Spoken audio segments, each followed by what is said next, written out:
Sausio 8. Santuoka yra šventa institucija, kuri moko atverti širdį, puoselėti meilę ir aukotis. Šiais laikais daugelyje šalių vyraujanti nuostata, neva patirtis įgyjama turint daug partnerių, yra labai klaidinga. Žmonės nėra bandomieji triušiai, beje, tokiais neturėtų būti ir gyvūnai. Šiandien mokoma ir mokomasi ne to, kaip išsaugoti šeimą, o kaip jos išvengti. Daugelis šiame kali amžiuje užmezga nesuskaičiuojama daugybę santykių, tačiau ką tai lemia? Yrančias santuokas. Kad santuokinis gyvenimas vyktų sklandžiai, nebūtina turėti daug partnerių. Tereikia tvirtai ir aiškiai įsisąmoninti vertybes, telkiant dėmesį ne į save, o į kitą žmogų ir paklausti savęs, ko jam reikia, kas jam teikia laimę, ką turėčiau padaryti, kad jį suprasčiau.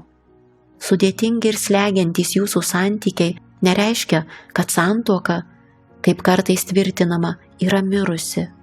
Tai veikiau rodo, jog esate taip susipainioję savo ego, kad kitam žmogui jūsų širdyje paprasčiausiai nelieka vietos.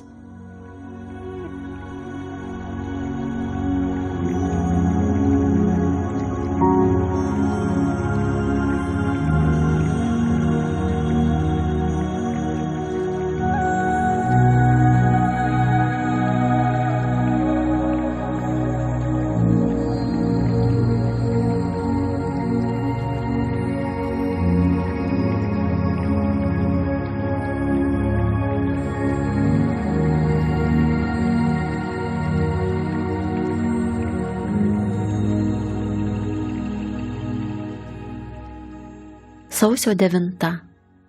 Dažnai jūsų mityba yra netaisyklinga. Viena vertus mitybai jūs teikiate per daug reikšmės, kita vertus per menkai vertinate ją. Jūs mėgstate gerai ir gausiai valgyti. Daugelio ligų ištinkančių kaskart vis daugiau žmonių priežastis – netaisyklinga mityba. Jos kyla dėl to, kad per daug valgote. Be to dar ir tai, ko valgyti nederėtų. Kaip įmanydamas, venk žuvies ir mėsos. Valgyk saikingai, valgyk neskubėdamas. Prieš pradėdamas valgyti, paaukok maistą Dievui. Jis tavo maistą palaimins, įvairiopai stiprindamas jo poveikį. Užuot mąstęs apie gausų ir įvairų valgį, verčiau išsiaiškink, kokios energijos iš jo pasisemsi. Dabar jūs labai nerimaujate dėl toksinų ir sunkiųjų metalų. Žinoma, tai problema, tai akivaizdžiai paliudija, kokią žalą gamtai daro žmogus. Tačiau dar svarbiau nei tie nuodai yra energijos, kurias tu gauni per maistą iš kitų žmonių.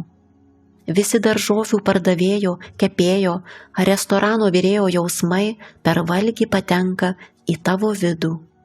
Todėl gamindamas maistą ar jį valgydamas pagalvok apie šiuos dalykus. Dažnas jūsų dabar yra atpratęs sodinti daržoves ir pats gaminti valgį, juolab jei valgote valgyklose. Tokiais atvejais prieš valgį 3 kartus sugiedok Gayatri mantrą. Ji išsklaidys neigiamą energiją ir palaimins tavo maistą.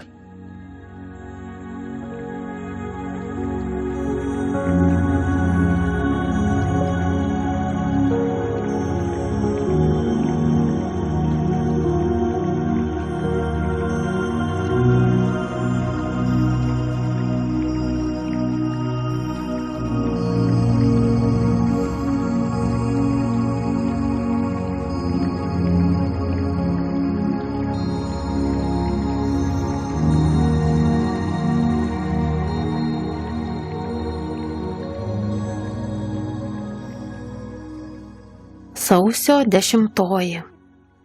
Kūnas yra didelis turtas, turi jį saugoti ir puoselėti. Suvok jį kaip stebuklą, kurį aš sukūriau tam, kad tu galėtum patirti tau skirtus išgyvenimus. Kitas stebuklas yra tai, kad kiekvienas turi būtent tokį kūną, koks atitinka jo karmą. Nėra tokio žmogaus, kurio kūnas jam netiktų. Kaip ir visa žemėje, kūnas yra dvilypis, turi teigiamybių ir neigiamybių.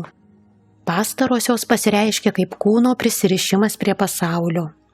Pasitelkus dar ir tam tikrą mąstymą, tai gali sužadinti gausybę troškimų, kurie vėliau sukels daug problemų. Todėl tinkamas elgesys su kūnu – tai gebėjimas vertinti šį kaip nuostabų įrankį, tačiau neprisirišti prie jo arba per jį prie pasaulio. Visada prisimink, kad tavo kūnas gyvena jam skirtą laiką, kad ateis toks laikas ir jis sunyks. Vertink šią mintį be baimės ir kartėlių. Jau dabar ruoškis pasitikti tą šviesą, kuri palikus tau kūną užplūs tave.